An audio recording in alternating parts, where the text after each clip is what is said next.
你覺得你的工作有意義嗎？很多人無法從工作中獲得成就感、意義感。這個現象已經嚴重到有學者專門把這稱作"狗屁工作"。但奇怪的是，社會上明明有許多急迫問題需要人們去處理，貧富不均、氣候危機、少子化、缺工、民粹盛行、富人避稅。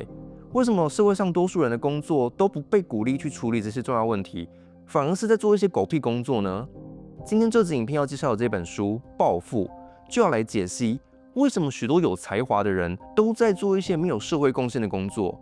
要如何拋下狗屁工作，發揮你的天賦影響力，做出對社會真正有貢獻的事。這本書的作者也是我們之前介紹過的暢銷書《仁慈》的作者 Rutger Bregman， 他的著作在全球已經熱銷了200萬冊。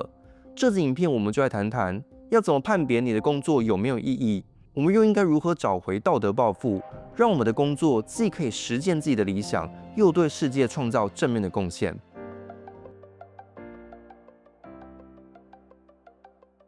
你的工作有意義嗎？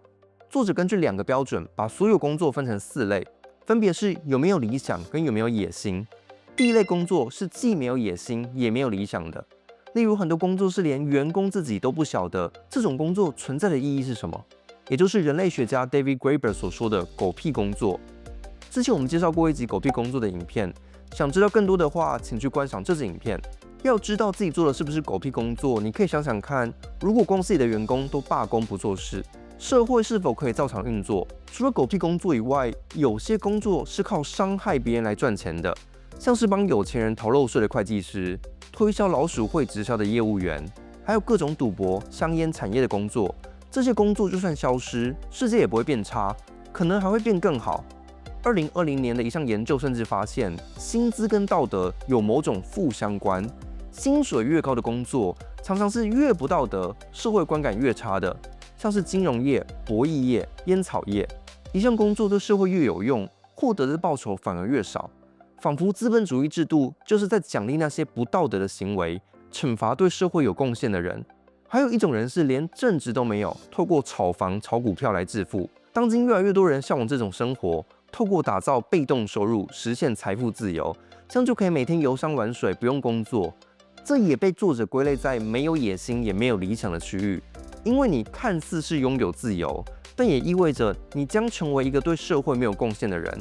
但作者認為，工作的價值應該建立在為社會帶來多少貢獻。第二種工作類別是沒有理想，但卻擁有很強的野心。很多人會把野心放在致富上，寧可去做一些沒有理想的工作。根據統計，45%的哈佛畢業生畢業後會進到金融顧問業，像是麥肯錫、波士頓諮詢公司。這雖然讓他們賺取高薪，但從社會的角度來看，其實是一種巨大的人才浪費。經濟學家 Benjamin Lockwood 就透過量化模型來估算，如果從為社會產出多少價值的角度來看，每當有一位年輕人決定成為商業銀行家，社會就損失了10萬美元，因為這個人才原本可以去做對社會更有貢獻的事，讓世界變更好，但卻為了賺取高薪，把自己的才能給浪費掉了。這中間喪失的機會成本，其實是整個社會的損失。這導致一個現象，很多年輕的顧問人才認為自己在世界上沒有價值。這打破了我們常見的一個迷思，大家都以為資本主義很有效率，但是當今的資本主義已經變得沒有效率了，因為它錯誤地分配人力資源，讓社會上最聰明的那些人去做一堆對社會沒有貢獻的事，像是臉書會聘請常春藤名校的畢業生來設計軟體，看怎樣才能讓更多人點擊他們的廣告，對他們的產品上癮，這樣企業就能賺取更多利潤。但後果卻是許多年輕人電子成癮，罹患心理疾病。如果這些常春藤名校的學生把他們的聰明才智用在處理當今世界上的重大問題，全人類的生活品質可能早就改善好幾倍了。再來第3種類型的工作是有理想，但是沒有什麼野心，這在 Z 世代的年輕人身上最常見。他們常常有很棒的理想，但在實際作為上卻沒什麼遠見，像是年輕人為了對抗氣候危機選擇不搭飛機，為了對抗資本主義、父權主義選擇不生小孩，為了對抗虐待動物的食品加工業，選擇不吃肉。這些行動出發點都是好的，但實際作為卻是從現實中退縮，人生變成透過我不做什麼來定義自己，而不是應該要做哪些事。很多年輕人受到覺醒文化影響，他們的成長階段剛好是社會輿論開始討論氣候危機、種族歧視、性別不平等，所以年輕人都具有高度理想，但卻沒有實踐的野心，等於只是在網絡上自嗨，在網絡上跟意見不同的人打筆戰。所以作者說，只有覺醒是不夠的，還必須要付諸行動，也就是要具有道德野心。這就是作者所推崇的第4種工作類別，既可以實踐理想，又具有道德野心。人類史上的重大進步，都是因為有人做了這類的工作。例如，奴隸制度的廢除，其實是源自一位劍橋大學畢業生 Thomas Clarkson。他參加了當時劍橋大學的論文比賽，題目是“強迫他人為奴是可以的嗎？” Clarkson 原本對奴隸制一無所知，但是為了想要成名的野心，讓他開始研究奴隸制。結果發現，奴隸制原來充斥着不正義。他寫的論文最後獲得第1名。得獎後，他腦中閃過一個念頭：如果我寫下的奴隸制是如此可怕，而且還正在上演，難道不該有人去做點什麼嗎？不是應該廢除這種制度嗎？ Clarkson 於是就起身行動，發現倫敦有一個廢奴主義的網絡，這讓他感到信心滿滿，發現自己不是一個人，用他接下來61年的餘生都奉獻給廢奴運動，到處請願尋求支持，成為當時最重要的廢奴改革家。這就是具有道德理想又具有實踐的雄心抱負。我們可以把這稱作道德雄心，或是道德抱負主義。你可能會覺得，我又沒有什麼道德抱負，我只想當個普通人。但是很多時候，如果你腦中閃過一個念頭，覺得這件事太糟了，應該要有些人來做點什麼吧，這時候最適合行動的人其實就是你。你不必等到別人來做，因為你就是那個具有道德抱負的人。一聽到說要實現自己的道德抱負，很多人的第一個反應可能是太理想了啦，我們又不是聖人。這就是作者要打破的第一個迷思。很多人以為要有某種人格特質才會是改變社會的人，但是研究發現正好相反。1940年納粹入侵荷蘭時，多數荷蘭人都知道納粹把猶太人送進集中營的事情很殘忍，但多數人都認為反抗是徒勞的，不如就順應。他們不是不關心、不在乎正義，而是認為自己沒辦法做什麼改變這件事。一般人最多能做的就是幫忙在家裡藏匿猶太人，但這在當時會被視為是很自私的舉動，因為這等於是讓鄰居也陷入危險。納粹警察可能會來你的社區找茬，但最終還是有少數人挺身而出。心理學家 Oliner 夫婦就想研究這些少數的叛逆者心理，他們訪談了400位曾在二戰幫助猶太人的人，試圖尋找他們的共同點。原本猜測這些人可能都有利他型人格，結果研究後卻發現這些人根本沒有什麼特殊之處，這讓他們得出了一個結論：一般人其實都高估了行動的門檻。我們都以為一定要很有勇氣、很願意幫助他人的人才會站出來反抗不正義，其實根本不需要。重點不是你有什麼樣的人格特質，而是你想不想要成為這樣的人。任何人都具有改變世界的潛能。不是因為你是一個大善人，所以你去做了很多善事，而是因為你做了很多善事，才成為理想的善人。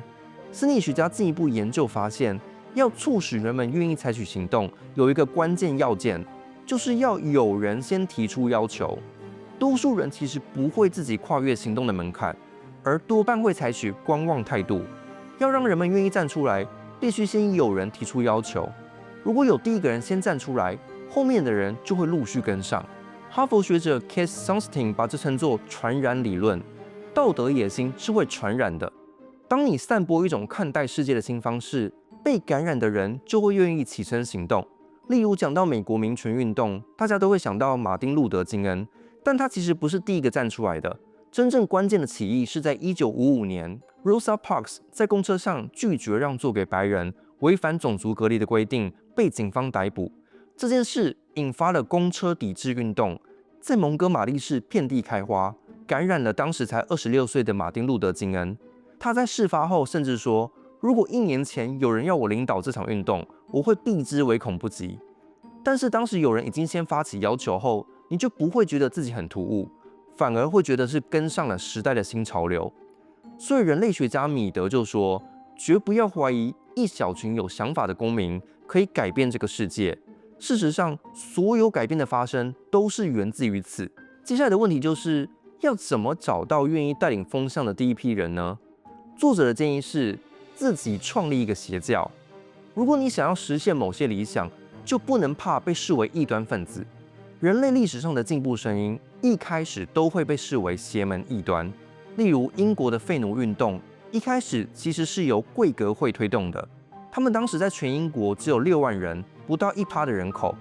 但是貴格會提倡平等，拒絕跟國王貴族鞠躬哈腰，而更推崇平等的握手行禮。這項傳統後來就普及到了民間，這就是握手的起源。而且他們也提倡男女平等，貴格會的女性可以當牧師、傳教士。這在17世紀的歐洲就被當成異端邪說，女人怎麼可以跟男人一起平起平坐呢？再舉一個現代的例子，1960年代美國民權運動火熱的時候，Rolf Nader 在1965年出版了一本書，叫《任何速度都不安全》，揭發了當時許多人對汽車的安全疑慮，指控當時美國的產業巨頭通用汽車。通用汽車為此還派人跟蹤他，監聽他的電話。後來這件事鬧上了美國參議院聽證院，森總統簽署交通安全法案，才規定汽車要有安全帶。根據估算，這項法案至少救了350萬條人命。1968年，他在哈佛法學院演講，告訴台下的學生說：“你們畢業後都將要虛度人生，因為你們的工作就是在各大律師事務所幫大企業客戶鑽法律漏洞，幫他們合法的避稅。”他告訴學生，但是你們有選擇，可以選擇為人民服務，而不是為企業。Over 2,000 years ago in ancient Athens, there was developed a very interesting concept of the public citizen. That is, people would get up in the morning and go to work around the city to try to improve the city as full-time citizens. 他在当時招募了7名法學院學生，組織成納德突襲隊。這些法律人才開始發表各種法律報告，揭露當時美國的空氣污染、水污染、食品加工問題。他們團隊印出的書在美國熱賣了50萬本，然後他們再把賺到的版稅用來資助更多研究，變成一個良性循環的商業模式。之後，納德的公司甚至有1/3的哈佛法學院畢業生來應徵，他們都覺得終於有機會可以做對社會有貢獻的事，不必把自己的才能拿去幫無良大企業打官司，做傷害老百姓的事。美國的許多新法案，像是清潔空氣法、淨水法案，都是納德突襲隊的功勞。根據史學家的估算，至少有25部法案是受他們影響而促成的。1971年，《紐約時報》刊登了141則關於納德突襲隊的報道，他們被許多美國平民視為英雄。後來，納德甚至4度競選美國總統，這就是透過創建自己的邪教來實現道德野心的成功案例。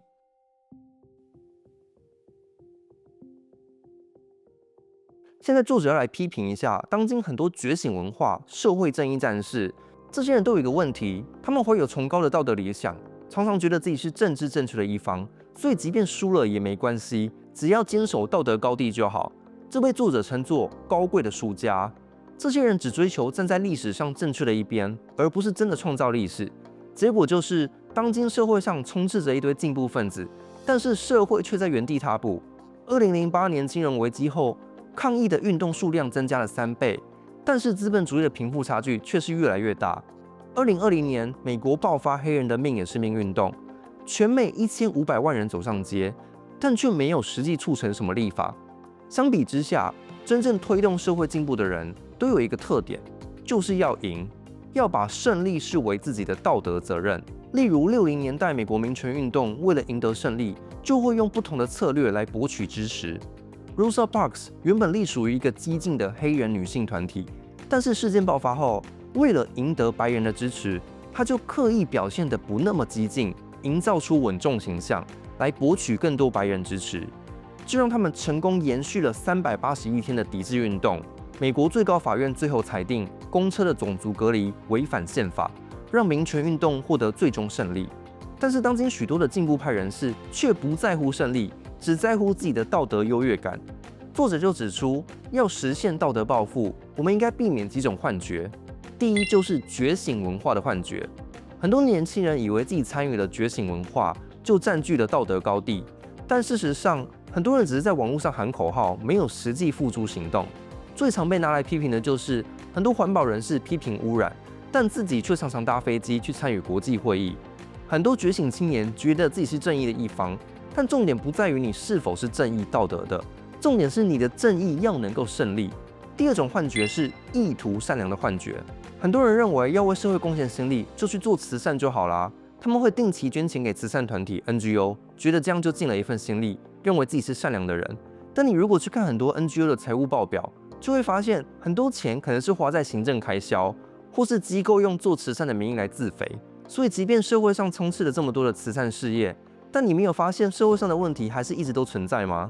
第三種幻覺是正確理由的幻覺。很多人以為要推動社會進步，一定要有正確的理由，但事實上，聰明的行動人士有時候會故意用錯的理由手段來說服同溫層以外的人，讓人產生共鳴。心理學家把這種策略稱作道德重構。例如，推動廢奴運動的 Thomas Clarkson， 他研究奴隸貿易船上的死亡率後，不是把焦點只放在黑奴的死亡，而是點出連白人也會在意的白人水手的死亡率竟高達20%，這就引起了當時英國政界人士的關注，這就讓很多白人願意站出來反對奴隸貿易。這種道德重構把焦點轉移到白人身上，看似是不道德的，因為焦點應該是黑人啊，但卻讓廢奴運動成功獲得更多白人支持。還有當時支持奴隸貿易的一個理由是，黑人本來就是不同種族，沒有理性，需要主人來指引。當時就有一位黑人作家 Oluda Equiano 出書講述他被綁架販賣為奴的故事，因為他自己曾經是奴隸，後來重獲自由，所以可以從當事人的觀點來敘述。他在書裡會刻意引用英國人也會被打動的敘述方法，例如他會說：“我好震驚啊，英國人竟然不會把對方當成商品一樣販售。我對白人社會展現的智慧感到驚嘆。他先把白人捧上去，說他們有更高的道德標準。”讓白人滿足自己的虛榮心，這就讓他們覺得自己有道德責任，必須反對奴隸貿易，才能凸顯自己是有道德的人。但有趣的是，後來有些歷史學家發現 Equiano 的書可能是虛構的，他可能不是在非洲出生，而是在美國出生的，他只是編了一個假故事來支持廢奴運動。但重點是，這個假的故事卻創造了真正的歷史，因為他贏得了大眾的支持，廢除了奴隸制。這才是道德報復主義的關鍵，重點就是要贏。這當然不是說為了獲勝我們就要不擇手段，而是說有時候為了要成大事，我們必須思考更有效的手段。再來第四種幻覺是純粹性的幻覺，很多進步派人士都會追求純粹性，仿佛進步人士之間不能有分歧。但事實上，歷史上各種成功的運動都會出現意見不合，會願意包容往內互打的現象。例如，英國的婦女運動一開始就是盡可能吸引到更多人加入，不去區分階級差異。1917年的時候，先爭取到30歲以上有財產的婦女可以有投票權。先跨出了第一步後，事情就好辦了，因為有一個先例了。所以10年後，勞工階級的婦女也爭取到了投票權。但是當今的進步派常常會爭論身份的交織性，而導致無法結盟。所謂的交織性是指每個人都是由各種身份交織而成的，有性別、種族、階級、性取向，這些不同的組合會出現不同的歧視跟壓迫。例如，就有一派人會說，如果女性主義運動支持跨性別，那就不是真正的女性主義。You don't recognize trans people as women, do you? No. So why is it your business? Because it affects women in law and the way we live. It absolutely does. It doesn't affect anyone. Of course it does. 當今西方的左派已經被這種往內互打給癱瘓了，內部互相指責對方不夠進步、不夠左，結果就是把許多原本的盟友都給排除了。這就是追求純粹性的代價。再舉一個純粹性幻覺的例子，很多左派時常會對科技抱持懷疑態度，因為科技專利通常是掌握在資本家手裡。所以追求科技的左派通常都會被批評是不夠進步的。但是作者認為，有時候技術也可以啟動道德革命。例如19世紀性別平等的進步，其實很多是靠技術革新達成的。工業革命時期，許多產業都開始變成機械化，但是有一件事情一直沒有機械化，就是洗碗。美國的發明家 Josephine Cochrane 就心想，為什麼家庭主婦都那麼辛苦要洗碗？為什麼沒有自動洗碗的機器啊？但是當時沒有男性的工程師會思考這個問題，因為他們在家根本就不用洗碗。所以到了1886年 ，Cochrane 就發明了洗碗機，取得專利。這項發明解放了許多美國的家庭主婦。在1900年，原本美國家庭主婦平均做家事的時間是58小時，到了1975年，平均的時間已經降到了18小時。正是多虧了 Cochrane 所發明的洗碗機。英國的女性主義者 Helen Lewis 甚至說，每當有人問我心目中的女性主義英雄是誰，我都會忍不住回答是洗碗機。我們通常會認為人類的道德水平一直在進步。現在的人會認為以前販賣奴隸、燒女巫都是不道德、無法接受的，很多人就會認為這代表我們已經發展到了最文明的階段。但是會不會我們現在視為是正常的，在未來人眼中也是很野蠻、不道德的？問題來了，我們沒有時光機可以看到未來人的道德觀，我們怎麼知道我們現在做的事情會不會是不道德的？畢竟我們要先知道什麼事情是不道德的，才能夠去實踐我們的道德抱負。作者提出了6個警訊，可以讓我們來參考一下。第一，如果一件事情在道德上有問題，一定早就有人反對過了，不會到今天才有人反對。例如廢奴運動，並不是等到18世紀時，人們才突然良心發現，覺得奴隸制是不道德的。其實幾百年來一直都有反對蓄奴的聲音，只是這些聲音被邊緣化了，被當成是社會正義魔人的道德制高點要求。再來第2個警訊是，人們常常會訴諸傳統，把錯的事情正當化，像是說自古以來都是這樣啊，本來人類社會就是這樣啊。例如18世紀支持蓄奴的人就很喜歡說，自古希臘以來就有奴隸制度了，如果廢除掉的話，整個國家經濟就會崩潰了。這就像當今人們在辯論資本主義的替代方案時，很多人會說，過去幾百年來，資本主義就是靠追求經濟成長，才能夠有今天的繁榮啊。如果不繼續拼經濟，社會就要崩潰了。這在哲學上叫做訴諸傳統的謬誤，因為人類歷史本來就一直在演變，過去被視為好的，不代表未來也會一直是好的。如果什麼事情都用自古以來辯護，人類社會根本就不會進步。像是60年代美國婦女運動推動性別平等的時候，當時父權人士就無法想象女人可以進入職場，就反駁說，但是自古以來女性都是在家顧小孩做家事啊。其實換個角度來看，所謂的自古以來，很多都只是人類曾經有過的落後傳統，並不需要繼續維持。恰好是必須改變傳統，社會才能進步。再來第3個警訊是，當我們對某些事情刻意的無知，可能就是我們心底知道這是不道德的，所以刻意不去知道更多。例如很多快時尚的產品都是經過產業鏈層層剝削，消費者心底可能知道一點點，但卻刻意不去深究，不去知道更多。因為當你知道更多的時候，就會對自己的行為是否道德產生動搖。或是我們知道台灣有便宜的健保，很多人可能知道這是奠基在醫護人員的血汗上，但是社會又刻意避而不談，因為人們知道的已經夠多了。如果再繼續知道更多，人們就會開始質疑便宜的健保是不是不道德的，是不是應該要調漲費用。再來第4個道德警訊，一件事情如果是不道德的，通常有人點出來後，就很容易招來憤怒的群眾反應。例如英國的女性主義運動先驅 Mary Wollstonecraft 在1792年發表《為女權辯護》，這股文章一出來，就招來憤怒的父權人士 Thomas Taylor 反駁。他寫了一篇文章叫做《為畜生辯護》，他批評說，如果開放給女性有跟男性一樣的平等權利，那是不是以後連狗跟貓都要有平等權利了？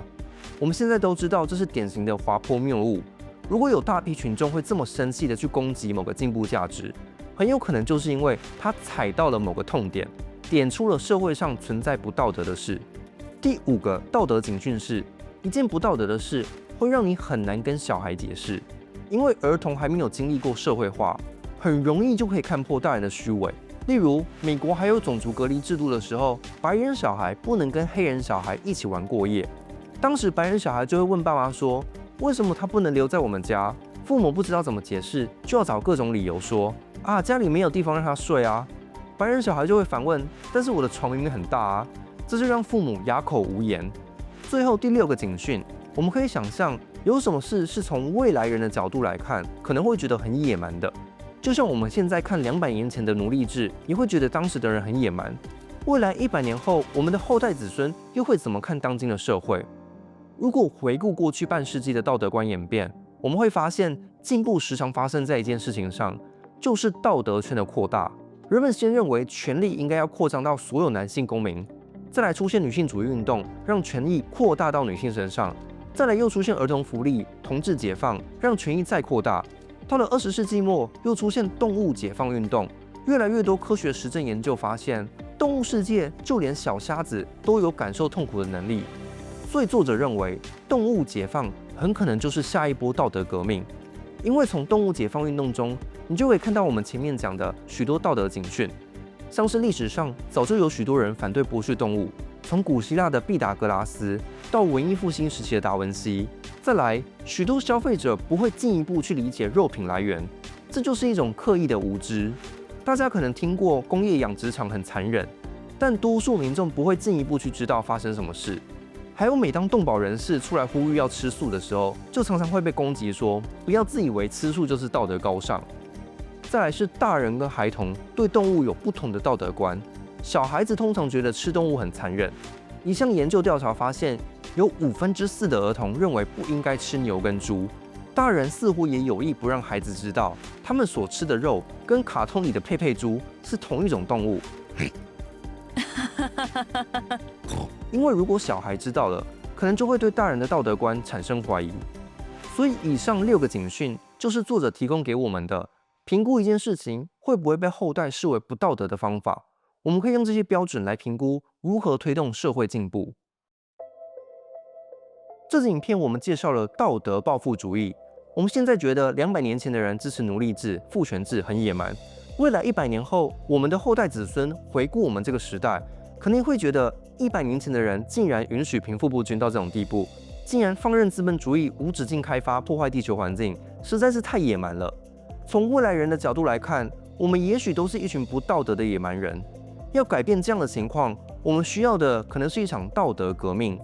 當今世界上已經創造太多的狗屁工作，浪費了大多數人的天賦才能。當我們拋下這些浪費我們才能的工作，轉向道德報復主義，我們就能為社會貢獻自己的一份心力。想要展現理想抱負，讓人耳目一新嗎？那就是大研生醫的精氣神瑪卡。這款精氣神瑪卡具有足量5000毫克的瑪卡精氨酸，能幫助調節身體機能，增強耐力，還有專業醫師推薦，科學實證研究，榮獲德國、日本、台灣專利。不管你是想要增強耐力，或是容易電力不夠的人，都可以試試這款精氣神瑪卡。我已經吃大研的精氣神瑪卡一陣子了，個人體感是會蠻有精神的，到下午也不容易斷電。而且原本我以為這種東西都會有一種怪味，但它是有一種葡萄糖的甜味，還有一種難以形容的中醫味。我覺得是不難吃，這可以按照個人喜好直接入口吃，也可以泡水吃。精氣神瑪卡，上班族與健身運動員必備的好幫手。現在輸入專屬折扣碼 SUPERY， 新會員立刻現折500元。更多產品資訊請見下方資訊欄。大研生醫精氣神瑪卡，讓你喚起理想抱負的自己。留言加分享本集的影片貼文，就可抽抱負1本。也歡迎您使用超級感謝，或是加入頻道會員，就可以觀賞會員專屬影片。